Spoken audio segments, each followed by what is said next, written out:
नमस्कार दोस्तों, मैं हूं सौरभ और आप देख रहे हैं पास्ट स्टोरीज। आज भारत के विश्वविद्यालय और कॉलेज दुनिया के सबसे प्रसिद्ध शैक्षिक संस्थानों में भले ही अपनी जगह ना बना पाए हों, लेकिन एक समय ऐसा भी था जब भारत विश्व में शिक्षा का प्रमुख केंद्र था। आपको शायद यह पता ना हो, लेकिन आज से करीब 450 ईसा पूर्व भारत में नालंदा विश्वविद्यालय एक उच्च शैक्षिक संस्थान था, जो दुनिया का पहला आवासीय विश्वविद्यालय था, जहाँ सिर्फ भारत के ही नहीं बल्कि अन्य कई देशों के छात्र भी आते थे। नालंदा विश्वविद्यालय की स्थापना गुप्त काल में कुमार गुप्त प्रथम ने की थी। कहा जाता है कि सन 1193 में बख्तियार खिलजी ने आक्रमण के दौरान यहाँ पर आग लगा दी थी और उस समय नालंदा विश्वविद्यालय के पुस्तकालय में इतनी किताबें थी कि कई सप्ताह तक आग बुझ नहीं पाई। तो आज हम आपको नालंदा से जुड़े कुछ ऐसे तथ्यों के बारे में बताएंगे जो शायद आप नहीं जानते होंगे और जिनको जानने के बाद आपको अपने देश पर और स्वयं पर भी गर्व होगा। नालंदा विश्वविद्यालय की दीवारों के अवशेष आज भी इतने चौड़े हैं कि इनके ऊपर एक ट्रक चलाया जा सकता है। नालंदा विश्वविद्यालय स्थापत्य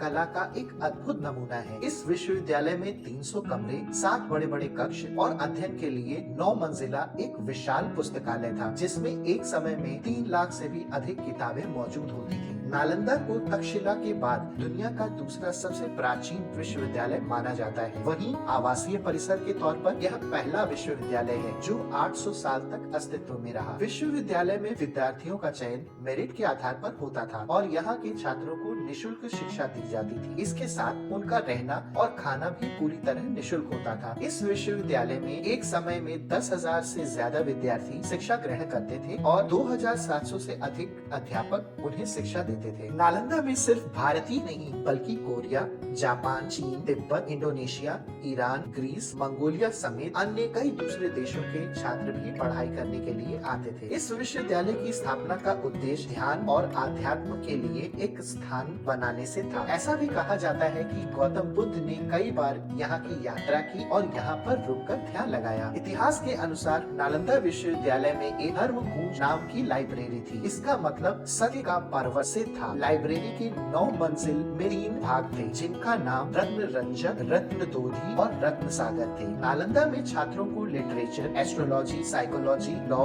एस्ट्रोनॉमी, साइंस, वारफेयर, इतिहास, maths, architecture, language science, economic, medicine समेत अन्य कई विषयों को पढ़ाया जाता था। इस विश्वविद्यालय में कई महान विद्वानों ने पढ़ाई की थी, जिसमें प्रमुख रूप से हर्षवर्धन, धर्मपाल, वसुबंधु, धर्मकीर्ति, आर्यवेद, नागार्जुन का नाम शामिल है। नालंदा यूनिवर्सिटी का इतिहास चीन के ह्वेनसेंग और इत्सिंग ने खोजा था। ये दोनों 7वीं शताब्दी में भारत आए थे। इन दोनों ने चीन लौटने के बाद नालंदा के बारे में विस्तार से लिखा और इसे विश्व का सबसे बड़ा विश्वविद्यालय बताया। खुदाई के दौरान यहाँ 1.5 लाख वर्ग फीट में नालंदा यूनिवर्सिटी के अवशेष मिले हैं। ऐसा माना जाता है कि ये सिर्फ यूनिवर्सिटी का 10% हिस्सा ही है। नालंदा शब्द संस्कृत के 3 शब्द ना, धन, आलम, धदा के संधि विच्छेद से बना है, जिसका अर्थ ज्ञान रूपी उपहार पर कोई प्रतिबंध न रखना से है। नालंदा की तरफ नई नालंदा यूनिवर्सिटी बिहार के राजगीर में बनाई गई है। इसे 25 नवंबर 2010 को स्थापित किया गया। फ्रेंड्स, अगर वीडियो आपको पसंद आया हो तो वीडियो को लाइक और चैनल को सब्सक्राइब करना बिल्कुल भी मत भूलिएगा। Thanks for watching.